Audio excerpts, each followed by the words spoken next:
The family is going to be really, really hungry. We're going to have a big picnic, and I'm taking fried chicken. I love fried chicken. My family really loves fried chicken, and it really is the perfect picnic type food because it doesn't have to be piping hot when you eat it. It's just as good room temperature as it is hot.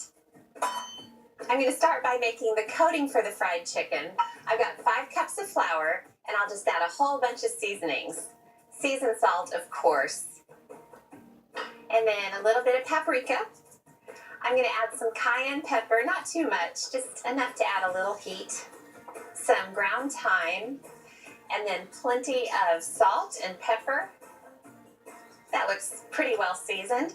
So I'll mix the flour together. Now, this is a little trick I learned a long, long time ago from a fellow homeschooling mom. I've got a mixture of milk and buttermilk, and I'll use a fork and just drizzle it in. And as I drizzle it into the dry ingredients, I'll just mix it until the liquid makes little clumps throughout the flour. That just gives the fried chicken a great texture, a little bit of extra crispiness. Okay, that looks pretty good. I think I'll stop there. All right, now I've got 2 whole cut-up fryer chickens, and they've been soaking in buttermilk for a few hours. I'm just going to put a few pieces in the breading, and then just toss them around. Use my fingers and sort of press the breading onto the pieces. I soaked the chicken in buttermilk in the fridge for several hours, but I actually took the bowl out of the fridge about 30 minutes ago because I didn't want it to be ice cold when I put it into the oil. Okay, I think I'll do a couple more pieces. I'm going to fry them in batches of 5. I don't want to crowd the skillet, so I'll just bread enough to start frying right now. Okay, that's good. Now I've been heating up some oil in an iron skillet. I've got a thermometer and it reads 360 degrees, which is exactly the temperature I want. So I'll just drop the pieces of chicken in. It's not enough oil to completely deep fry the chicken pieces. It's about 1.5 inches of oil. I just want them to sit in there, not float around.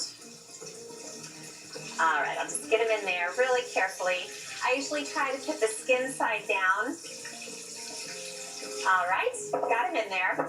Now I'll just move them around just a little bit with the tongs, make sure they're not sticking to the pan. Okay, perfect. Now I'm going to cover the pan and let them cook for about 5 to 7 minutes, and then I'll uncover it, flip the pieces, let them finish cooking for another 3 to 5. So while they cook away, I'll keep breading the chicken. Now, okay, the last of the chicken is done. Turn off the heat, and I'll get it out. It looks gorgeous. I always marvel that every batch of chicken turns out looking slightly different. Fried chicken is a living, breathing thing. Okay, now I'm actually going to take the smaller pieces, stick them on a plate, and just set them aside. They're fully cooked. They've fried enough. A couple more small ones. Okay, now for these bigger pieces, I'm going to put them into a 350-degree oven for about 15 minutes or so, and that'll just make sure all the chicken is fully cooked. All right, now I'm going to clean all this up, then I'll pack up the food and head home for dinner.